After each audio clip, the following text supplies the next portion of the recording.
Good afternoon. National Assembly of Wales is now in session. And the first item this afternoon are questions to the First Minister. And question 1 is Nick Ramsey. Diolch. Will the First Minister provide an update on the Welsh Government's policies for improving the M4? Yes, as well as our long-term plans for the M4 corridor around Newport, we're carrying out a number of measures along the M4 elsewhere to increase capacity and tackle pinch points.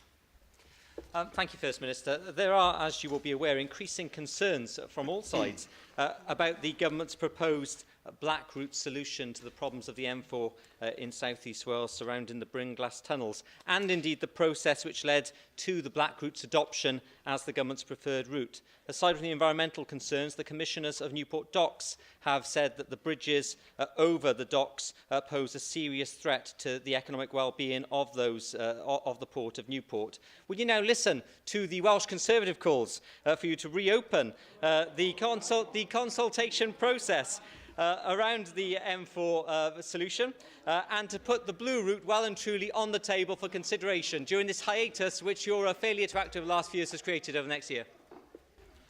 Does anyone follow Twitter, I wonder, on the benches opposite? Because William Graham, you see, said that he supported the black route, at which point Antoinette Sandbach responded, "Pity William Graham was not willing to put his vote where his principles allegedly are.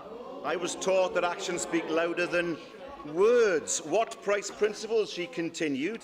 "Public inquiry excludes blue route. Whole point of the motion is to get that position reviewed." But Byron Davies joined in then on Twitter. He joined in saying that if there was to be a relief road, it didn't have to be a motorway. William Graham responded saying it should be a motorway, at which point Byron Davies said to William Graham, "Could this be a spoof account? Could this be a spoof account?" William Graham, I know so well, voted in favour of the Welsh Conservative motion yesterday. William Graham replied, "No conflict between motion and black route. Confident black route will be chosen at public inquiry." Response from Byron Davies, confirmed definitely a spoof account. William Graham later confirmed that his tweets were genuine. Sometimes I refer to the party opposite. I should refer to the parties opposite. They don't have a single view on the M4, a single view on transport, a single view on the economy, a rudderless shambles. David Rees. First Minister, you actually identified the M4 has pinch points elsewhere, and clearly the overhead section of Port Talbot is one of those pinch points. And the trial at Junction 41 has been operating now for 6 months. Will you look at that trial, actually come to a point where we want to cease it, look at the operation of the overhead average speed cameras to assess their effectiveness in the pinch point, and then take a decision based upon the whole range of outcomes. But the people of Port Talbot have actually suffered congestion at pinch points along the roads in Port Talbot itself, and traders have informed me they've lost business. Is it now time to actually say time is up on that trial? Well, I can assure the member the trial will operate until March. The effect of the peak time closure will need to be reviewed before taking a decision on the way forward. Public consultation will take place as part of any plans, if there are plans, for permanent closure. The effect of the average speed camera enforcement will be assessed using data collected from the eastbound carriageway, because there are no junction closures on the westbound carriageway, and that trial is being monitored. All these things will be taken into account before the next steps are considered. Rhywun ap Iorwerth. Diolch, Llywydd. We tend to use £1 billion as a shorthand for the cost of the new black route. There's a suggestion that already that price has maybe gone up to £1.2 billion. Would the First Minister also comment on suggestions that a bridge over Newport Docks would cost another £200 to £300 million on top of that, compared incidentally with about £100 million for a third crossing across the Menai, which is going to be highly unlikely, I guess, with £1.5 billion spent on that stretch of road in Newport? Well, he's pulling figures from thin air, I have to say. I mean, it's not even £1 billion, it's well below that. We've always said very clearly that we would not seek to use the full amount that we were able to borrow to pay entirely for one road project. That's been made very, very clear. The reality is that something must be done to alleviate congestion around Newport. We have made our proposal, and now, of course, that proposal is being examined through the various processes. But it's not good enough to say that nothing should happen, because the traffic will continue to build. Parrott. Diolch, Llywydd. First Minister, one way of improving traffic flow on the M4 is, of course, to encourage people to travel in other ways. And with that in mind, I'm wondering if you can tell us when the proposed introduction of a direct rail service between Ebbw Vale and Newport will begin. that's not going to affect the tunnels. The traffic coming through the tunnels comes from the Severn Bridge going westbound. Whether there is a railway line between Newport and Ebbw Vale isn't going to make a difference. The traffic doesn't travel through the tunnels that go to between Ebbw Vale and Newport.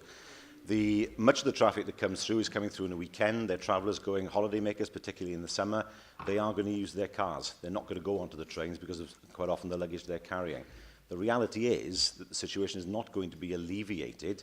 There needs to be something done to make sure that the traffic continues to flow so that people aren't sitting in traffic jams, with, of course, the effect on the environment through extra CO2 emissions.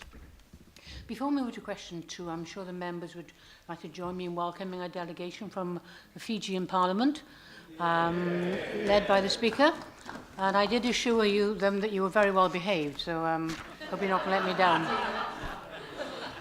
Now move to question 2, Roger Glyn Thomas. A wnaeth y Prif Weinidog ddatganiad ar adrefnu Llywodraeth Leol. Wel, yn ddiweddarach heddi bydd y Gweinidog Gwasanaeth Cyhoeddus yn gwneud datganiad ar y papur gwyn diweddaraf ar ddiwygio Llywodraeth Leol. Wel, mae hynny yn ddiddorol iawn, Prif Weinidog. Ga eich atgoffa chi o'r hyn ddwedwch chi ar yr 840 o Ionawr, y llynedd, wrth gyflwyno adroddiad Cwmisiywn Williams i ni. Fe ddwedwch chi, mae rhaid ni symud ar fyrder ar y mater yma, ac fe fyddwn ni'n ymgynghori'n fewnol ac fe fydd modd i ni fel Llywodraeth i ddatgan ein safbwynt swyddogol ni, wedi i ni gwblhau'r ymgynghoriad ar ddiwedd mis Mawrth. Flwyddyn ddiweddarach, does ganddo ni ddim y syniad lleia lle mae Llywodraeth Cymru'n sefyll.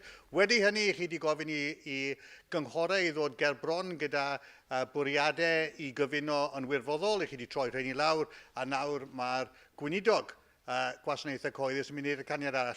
I chi dros y lle i gyd ar hyn, Prif Weinidog, does ganddo ni ddim y syniad lleia lle chi'n sefyll ar y mater yma, yn bwysicach na hynny, does ganddo chi ddim y syniad lleia lle mae'ch Llywodraeth chi'n sefyll ar y mater yma. Le mae'ch plaid chi yn sefyll, byddwn yn math o help. Fi wedi rhoi gwahoddiad i'r pleidau eraill. Dwi ddim yn ddigonol i ddweud bod dim polisi dychu, gryndwch na, right? Wi moyn sicrhau bod cyfle i'r arweinwyr i siarad gyda fi a gyda gilydd mwyn dod i ryw fath o gasgliad yn beth ydych mapu edrych fel. Os oes na ddim cytuno ar hwnna, felly bydd na fap yn cael ei gyhoeddi yn yr haf. Mike Hedges. We've seen 2 local government reorganisations when lines of a map have overridden the importance of service delivery.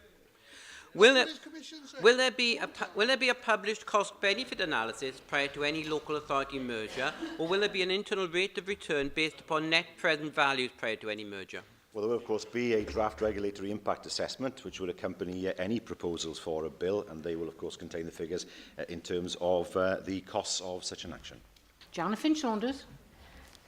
Thank you. First Minister, last week the Minister for Public Services, Minister number 3, sent shockwaves across not only those authorities whose bids had failed, but the wider local government community in Wales. And now, despite previous commitment to the Williams recommendations, last week's action certainly contradicted this and that left those authorities feeling actually that feeling that they'd completely been misled by the Minister and this Welsh Government. Now, this was, as you can well imagine, this was against a very tight financial, challenging sub-settlement and a tight Are you coming to the question? Backdrop, yes. With such uncertainty, turmoil and demoralisation in our very important level of governance here in Wales, it is time now for you to step up to the plate as the First Minister and tell us what is your blue plan for the blueprint for local government, and also are you still committed? Are you still committed to the Williams recommendations, or do you have a bigger plan for a much smaller number of authorities in line with other members within your own cabinet? We are still considering what the map should look like, but I mean, what she's suggesting is that the proposals that came forward from the council should have been rubber stamped, regardless of any wider context. And the reality is, of course, that only one of the proposals was actually in line with the Williams Commission's recommendations in any event. So clearly, that couldn't. There were difficulties with doing that. I say once again, there is an open invitation to the other party leaders to take this forward. I prefer to take it forward on a basis of more than one party taking it forward. We know that it was always impossible to bring forward legislation before the election in 2016, and so instead of shouting, come forward with some constructive proposals. I knew I made a mistake telling the Speaker from Fiji you were well behaved. We now move to leaders from the questions of party leaders. First this afternoon we have the Leader of the Opposition, Andrew Archie-Davis. Thank you, Presiding Officer. First Minister, you're very keen to tell us that you're leader of Welsh Labour. Are you leader of a cult-like mafia that is frightened of free speech and terrified of dissenting voices? No, I leave him to judge that. He's in a better position than me.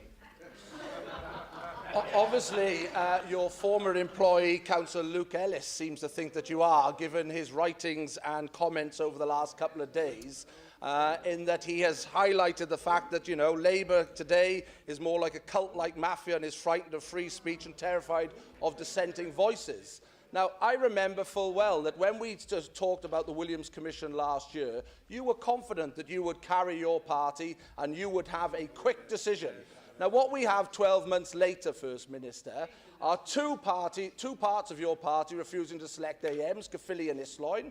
We have councillors walking out in Wrexham. We have a public service minister who is ripping up the work of his predecessors. And we have a First Minister who is setting no direction at all for local government reorganisation.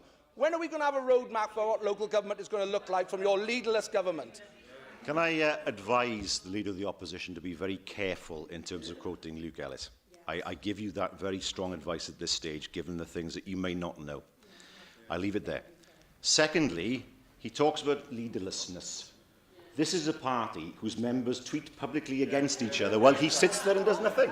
Absolutely nothing. Let them do it. Let them do it. And he accuses our party of being leaderless.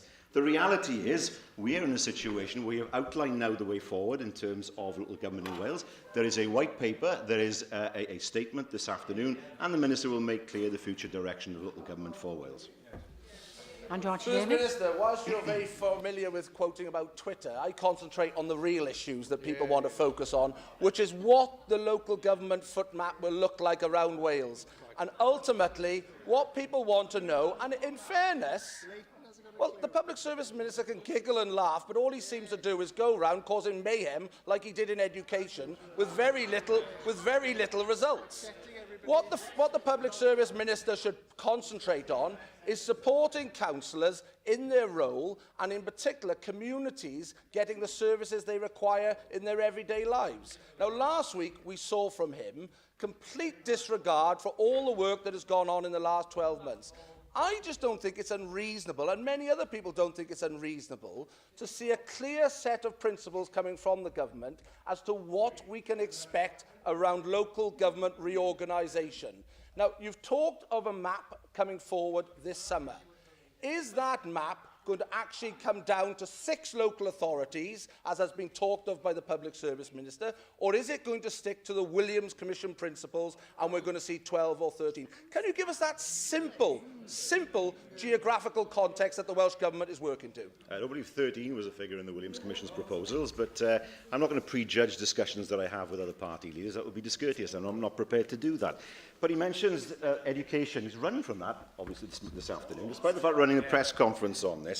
Run from the fact that his party in England have failed to build any new schools. Run from the fact that they have got rid of the EMA. Run from the fact that they've trebled nearly the amount of money that students in Wales would pay in the future if they had their way. Run from the fact that education spending in Wales is 8% higher than it is in England. Run from that. Run from any kind of policy decision. Run from the fact that his Prime Minister yesterday trailed the suggestion that schools funding would be ring-fenced in England and then rolled back from it. And worst of all, in a press release the Conservatives sent out only this afternoon, accused the Labour government of gerrymandering exam results. Every single young person in Wales who's tried an exam in the past year or two has had that qualification undermined. What kind of a party undermines Welsh students to please their masters in London? The party opposite. I think you said that 6 times. We pick up on it. It's ex-employee. Order. Right, we now move to the Leader of Plaid Cymru, Liam Wood. Diolch, Llywedd. As you know, First Minister, Plaid Cymru has produced detailed, costed proposals that are achievable to employ and train an additional 1,000 doctors for the Welsh NHS. According to Welsh Government estimates, can you tell us how many additional doctors Wales needs? Well, we know that we have, for example, 11% more GPs that have been put in place over the past decade. We know that vacancies are low. We know that there are difficulties in recruiting doctors in some specialisms. That much is right. It would help me, for example, if you were to explain how the recruitment of 1,000 doctors is achievable and where they come from.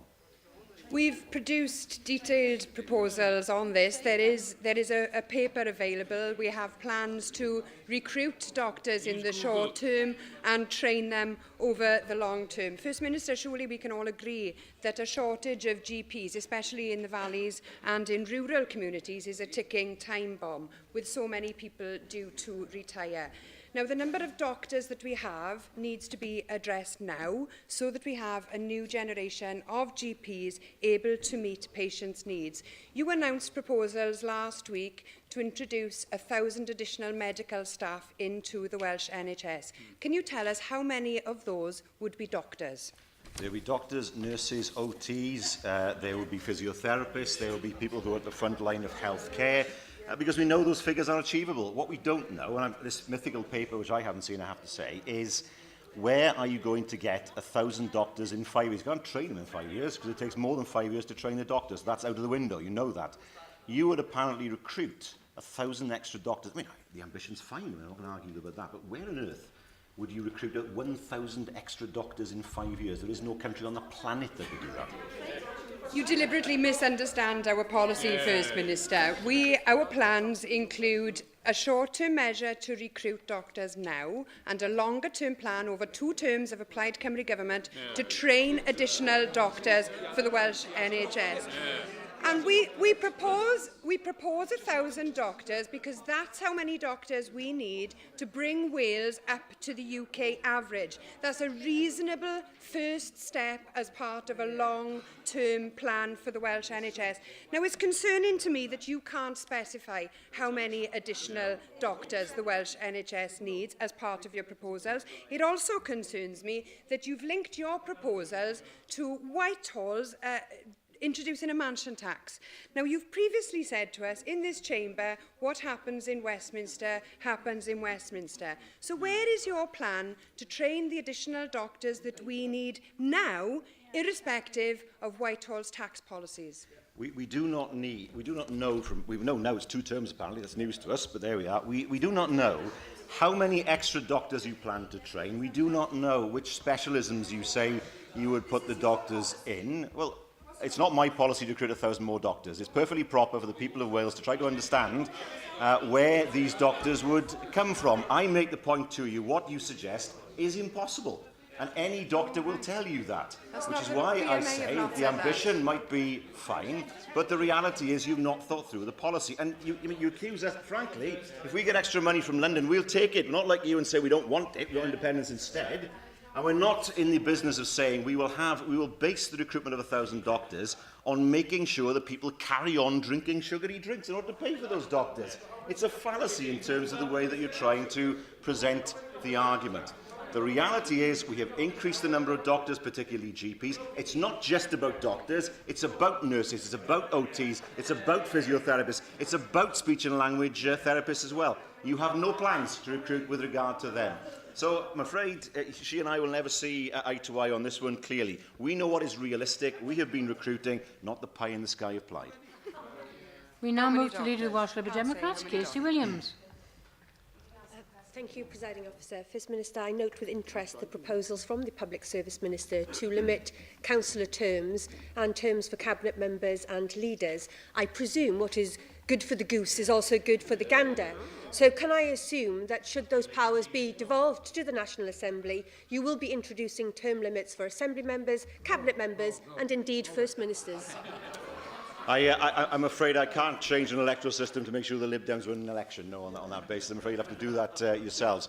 The local government minister, the Minister of Public Services, will of course outline his proposals in the course of this afternoon's proceedings.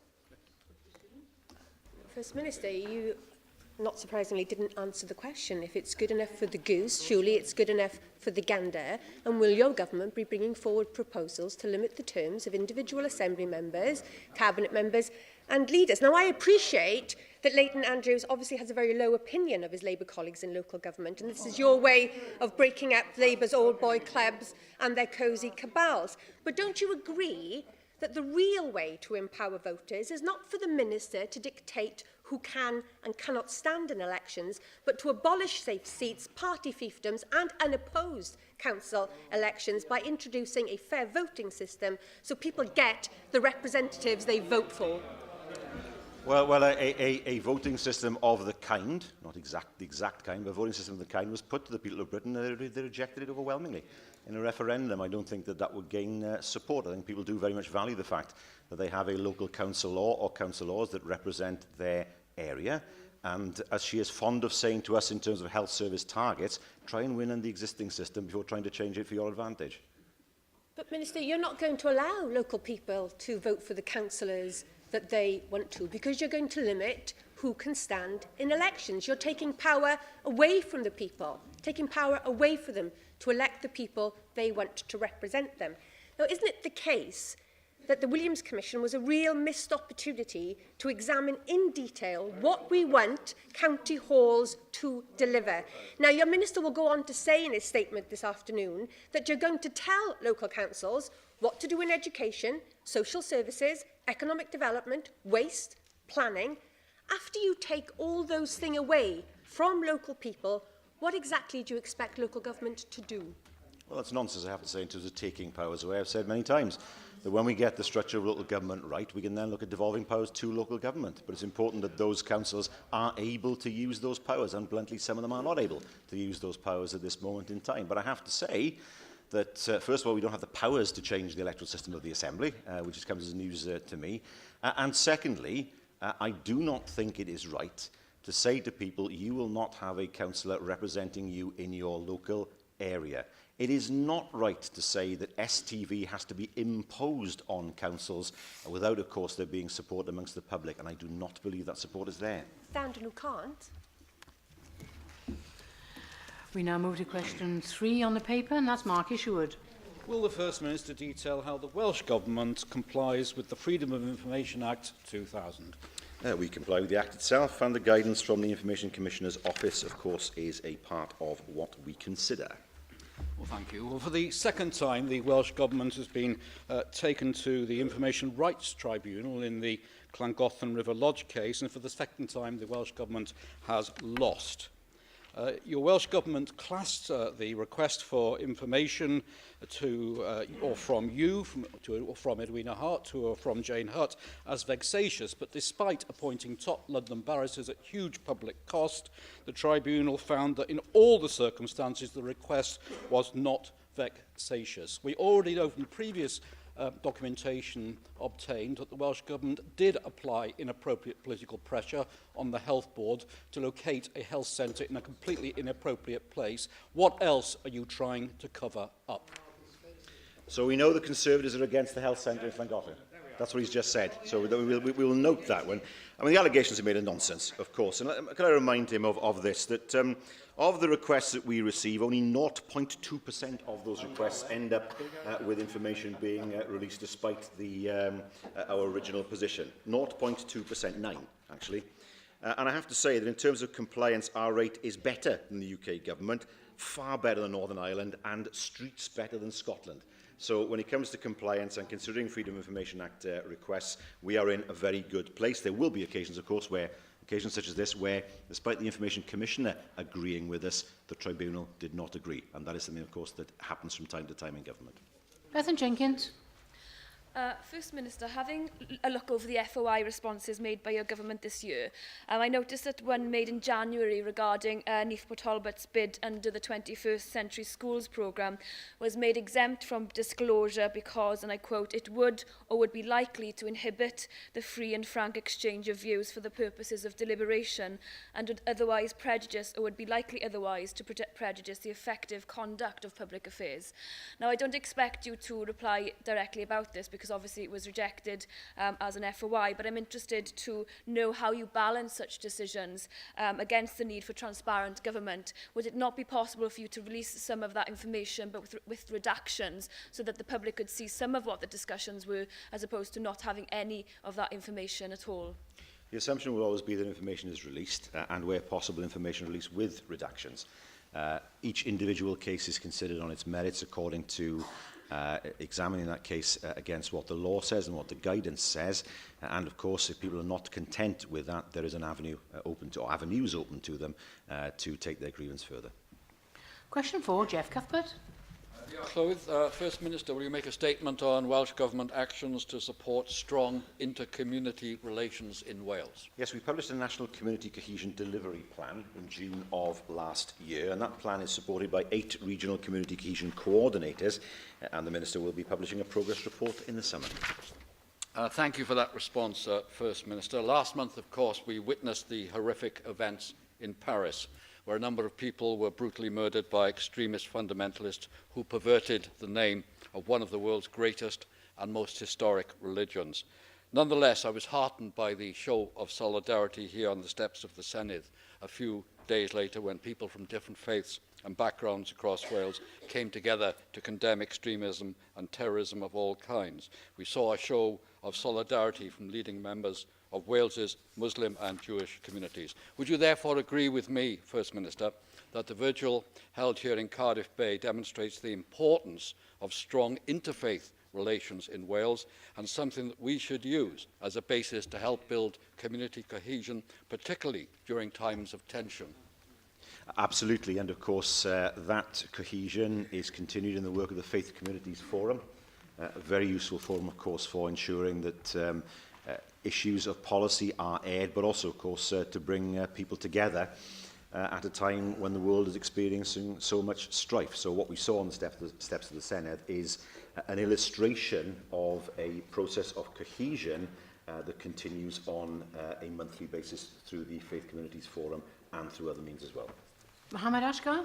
Madam Presiding Officer, First Minister, Professor Anthony Glees of Buckingham University warned recently that Islamic State, IS so-called in the word, has people who go around schools, campuses, and Islamic community centers looking for young people who may be susceptible to radicalization. Given the strong inter-community relations are vital in identifying and stopping these recruiters for terrorism, what further measures will the Welsh Government take to strengthen relations with the Islamic community in Wales? Well, I think the relations are already very, very good. The fact that the community is represented on the Faith Communities Forum, it's a very civically active community. And of course, where there are difficulties that arise from time to time, we work very closely with the community to overcome those difficulties. With regard to security issues, those are matters primarily that are not devolved, but of course, we work with the UK authorities in order to make sure that any potential trouble, any potential recruitment is discovered as quickly as possible. Lindsay Whittle. Minister, there are concerns that arise from permanent residents of an area where there are gypsy travellers present. Quite often the response from the authorities and from some permanent residents is antipathy from the outset, and this is obviously not desirable.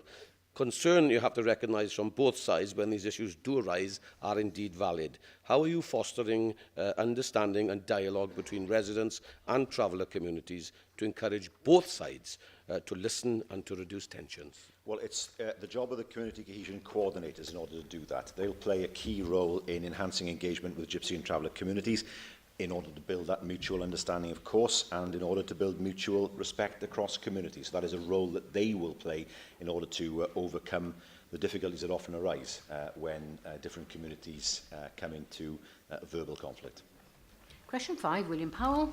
Diolch, Llywydd. What assessment has the First Minister made of the contribution of the young farmers movement in Wales to the communities of rural Wales? It's the largest rural youth organisation in Wales, 155 local clubs, over 5,000 members, and has always played a valuable role within rural communities and in working alongside government. I'd like to thank the First Minister for that response and for that endorsement of the important work of young farmers in Wales. One particularly important aspect is the level of volunteering that young farmers clubs nurture, and there are on average 8 volunteers that support each club, averaging some 6 hours per week, equating to almost 500,000 volunteer hours per year. And the recent loss by the young farmers of 3-year funding of some £700,000 from the National Voluntary Youth Organisations Fund threatens, many argue, the sustainability and the future prospects for the young farmers continuing their valuable work. In this context, First Minister, what assessment have you made of the potential threat to the future of young farmers in Wales that's brought by this funding reduction? Well, I know that there is a meeting planned between young farmers, I believe, the Minister, in the course of the next few days, or at least with officials. And in that meeting, it'll be possible then for the young farmers clubs to receive feedback in terms of their financial position. Paul Davies.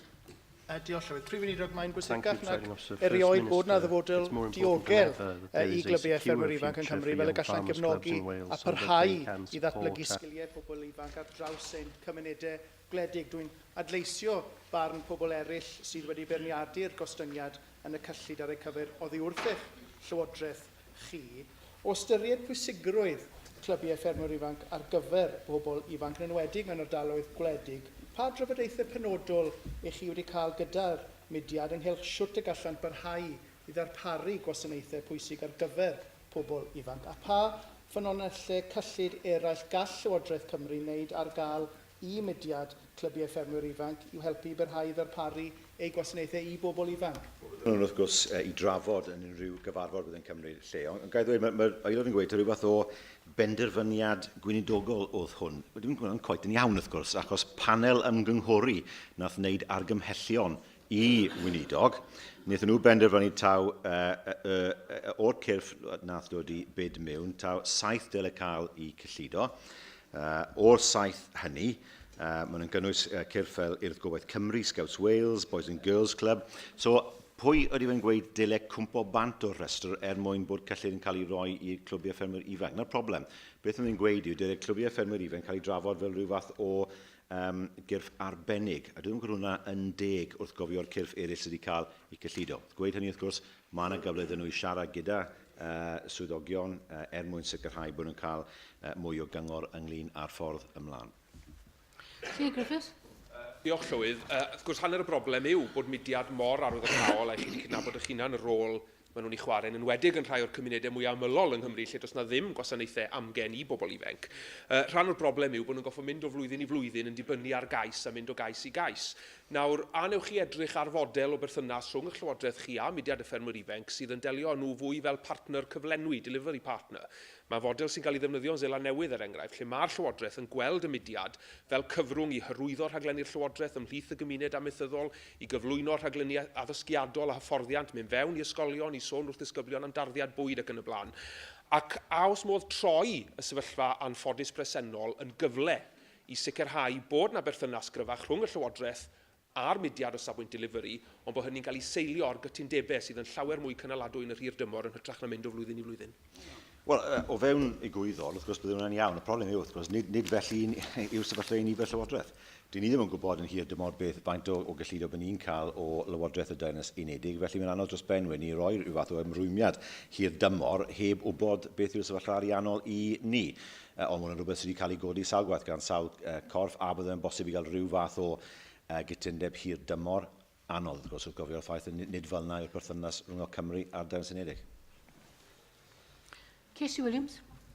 Thank you, Presiding Officer. I declare an interest. Two of my daughters are members of the Young Farmers Club. First Minister, it's clear now that there's no point revisiting the decision by Leslie Griffiths' department for funding for young farmers. But your government constantly tells us that the Rural Development Fund is bigger than it has ever been in Wales. And would you agree with me? There is potential for both Rebecca Evans and Carl Sargent to look to utilise some of the funding from the Rural Development Plan to fund the Young Farmers Club movement, especially with regards, as you've just said, they are key partners in working with the Welsh Government. Young farmers' representatives are on many of the stakeholder groups and are expected to contribute to part of the policy-making role that you yourself as a government. So would you agree with me the Rural Development Fund does offer a brighter future for the Young Farmers Club movement? Well, it is right that the Rural Development Plan will offer more money than ever before, thanks to the hard work of Labour ministers, both behind me. That much is true. Well, in terms of what the future holds for them, there is a meeting on the 5th of February, forgive me, with senior officials rather than with the Minister. And at that meeting, it'll be possible then to examine what other options might be available to the YFC in terms of future funding. Question 6, Alan Fred Jones. Awr Prif Weinidog ddatganiad am gyrheiddiad yr ysgol plant yn Nghymru. Mae hwn wedi bod yn stori gadarnhaol iawn i Gymru dros y blynyddoedd diwethaf, yn enwedig canlyniadau perfformiad terfynol 2014. Mae'r canlyniadau arholiadau terfynol yn dangos cynnydd gwirioneddol a perfformiad gwell. O'r disgyblion yng Nghymru sy'n gymwys i dderbyn cinio am ddim sydd yn llwyddo i gael 5 tygau, 28% o'r heini o'r disgyblion hynny sydd yn llwyddo yng Nghymru. Yn Lloegr mae'r ffigwr yn 38%. Rwan ar ôl 15 mlynedd o weinidogion addysg llafur a strategaeth gwrthdlodi yn cael blaenoriaeth yma yng Nghymru, pam mae'r ffigurau yn cymharu mor wael? Wel, mae'r ffigurau wrth gwrs yn fwy positif. Ni'n gwybod wrth y ffigurau sydd wedi cael eu gyhoeddi yn yr wythnos diwethaf bod y lefel yn codi. Ac wrth gwrs ni'n erbyn gweld Schools Challenge Cymru yn gwneud gwaniaeth dros y blynyddoedd nesaf, a hefyd wrth gwrs y grant ynglyn â myfyrwyr difreintiedig sydd wedi cael ei roi gan y Llywodraeth gyda chefnogaeth y Rhyddfrydwyr Democrataidd. Christine Chapman.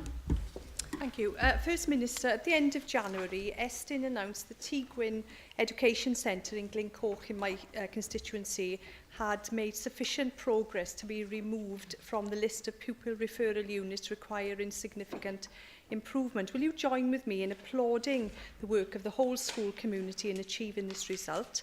And can you also ensure that any best practice from Tŷ is shared with other schools in this much needed sector so that they can deliver the best for their pupils?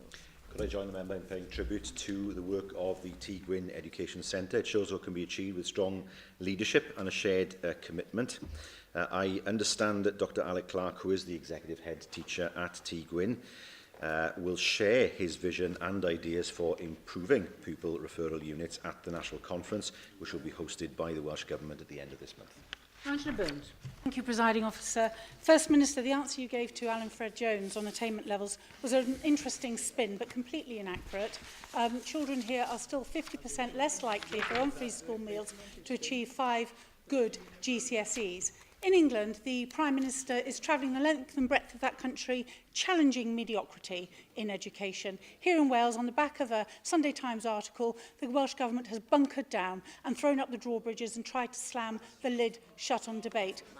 First Minister, when will you challenge mediocrity in education? When will you agree that these children don't have a right, it's our duty to provide a good education to them? And when will you restore education to the centre of our nation?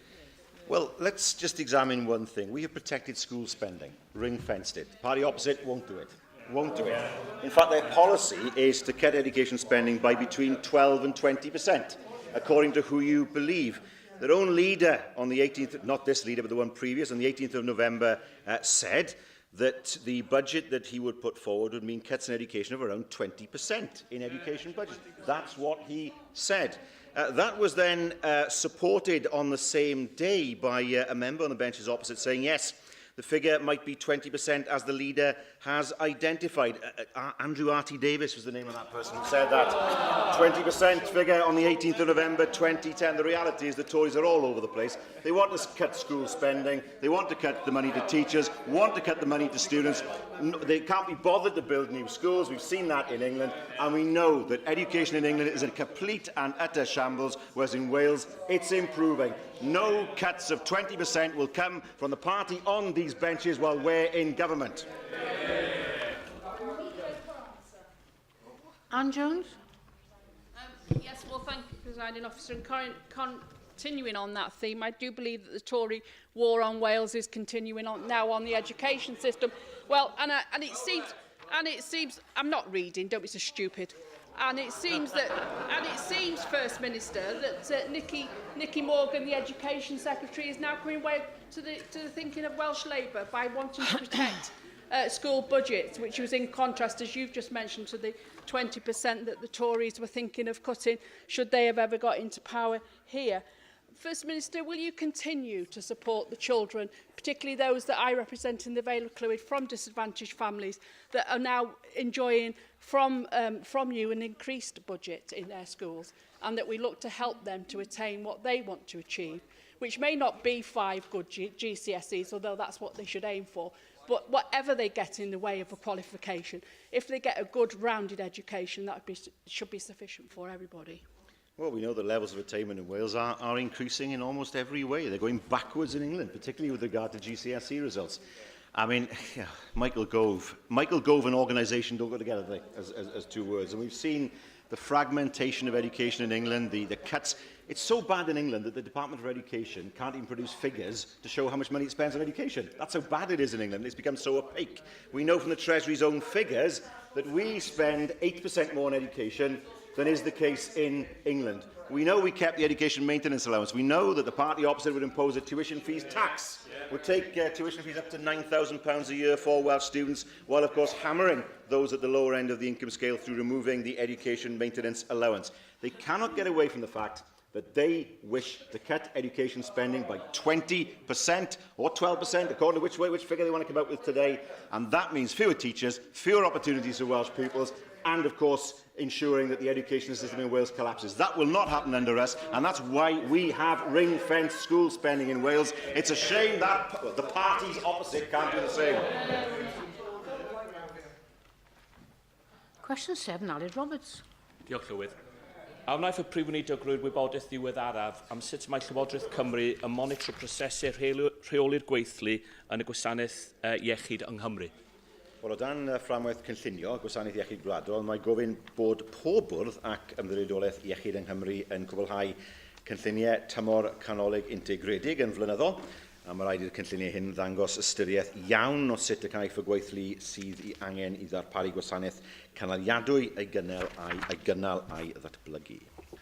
Gai ofyn i'ch chi felly, os ydych chi'n hyderus bod y broses yna yn mynd rhagddo, mae ffigurau dyn ni wedi derbyn oddi wrth bwrdd iechyd Betsy Cadwaladr yr enghraifft yn dangos bod nhw'n gwario 5.75 miliwn yn ystod yr un mis ar 10 llynedd hyd at diwedd Tachwedd ar nyrsys asiantaeth. Ar yr un adeg, maen nhw'n datgan bod nhw'n methu agor wardiau ar ysbytau i ymateb i'r galw cynyddol am lai o achos methiant i polisiau recrwtio nhw.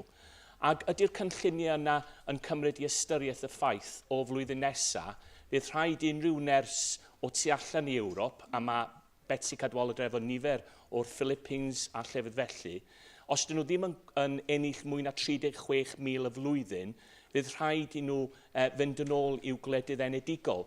Fydd ddim hawl gan y gwasanaeth iechyd i'w cyflogi nhw. Felly, ydy'r cynlluniau yna yn cymryd niferoedd yng Ngogledd Cymru sydd o'r cefndiroedd yna i fewn i ystyriaeth? Wel, yn gyntaf, wrth gwrs, unrhyw beth sy'n gwneud a sicrhau bod yn gallu dod i'r wlad hyn, mae'n rhywbeth i Llywodraeth y Draws Unedig, a nid i ni. Mae'n bwysig dros ben bod polisïau twp yn cael ei ddod i mewn i le, sydd yn stopo bobl i ddod i weithio o'r esgiliau nhw mewn i Gymru a mewn i'r Deyrnas Unedig. Mae'n wir i weid bod y nifer o nyrsys dros dro mewn ysbytau wedi codi. Mae'n wir yn Lloegr, 83% mwy nawr na 5 mlynedd yn ôl. So mae hwn yn her i bawb. Mae'n gwybod bod Betsy Cadwaladr enghraifft wedi bod yn Sbaen mwyn recrwtio yn Sbaen, a maen nhw hefyd wedi recrwtio yn lleol, wedi recrwtio mewn gwyliau, nursing fairs, a hefyd maen nhw wedi bod yn rhoi, maen nhw wedi hysbyseb yn y papurau mwyn sicrhau bod nhw'n recrwtio hefyd. So maen nhw yn actif iawn ynglyn â sicrhau bod yna fwy o nyrsys ar gael yn y dyfodol y Betsy Cadwaladr. Does neb yn gwybod, wrth gwrs, beth bydd effaith unrhyw Llywodraeth y Deyrnas Unedig ynglyn â cwtogi'r nifer sy'n dod mewn yn y dyfodol. Miller. Thank you, Presiding Officer. Of course, it's not just nurses that have issues in terms of ensuring there are sufficient nurses for the Welsh NHS. We also heard at the Health and Social Care Committee last week that the provision of training places for doctors is a problem in Wales, and that has resulted in a crisis as far as doctor recruitment is concerned in the country. And the Deanery, the Welsh Deanery, told us that they have recommended over a number of years an increase in the training places for doctors, up to 200 or so, around the 200 figure, from the current 136 on a number of occasions to the Welsh Government, and their recommendations have not been acted upon. Can you give us an explanation as to why that is the case? We have made a pledge that we will recruit 1,000 health professionals off the back of the mansion tax, which his party opposes, of course, a redistributive tax that would make money available in order to train more health professionals in Wales. He cannot, on the one hand, say he opposes the mansion tax and then demand we recruit more health professionals when we have said we will use the receipts of that tax in order to attract more health, to train more health professionals in Wales. It's a shame that his party cannot support that revenue source in order to provide the people of Wales with more health professionals. Thomas. Diolch, Llywydd. Wel, mae yna un peth mae ddwy blaid ni yn cytuno arno, bod angen o leia 1,000 o weithwyr proffesiynol newydd yn y gwasanaeth iechyd dros y degawd nesaf. I ni'n glir bod 1,000 o feina yn goffa bod yn y meddygon, a chi ddim yn siŵr faint ohonyn nhw dylai fod yn y meddygon.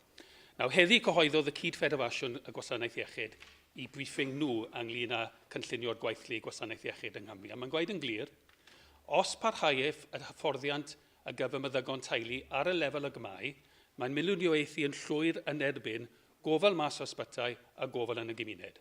So fedrwch chi o leia o'i ffigwr ni heddi, faint o meddygon teulu ychwanegol sydd angen ar y gwasanaeth iechyd dros y degawd nesaf i gyfarfod y gofynion y Cydffederasiwn y Gwasanaeth Iechyd.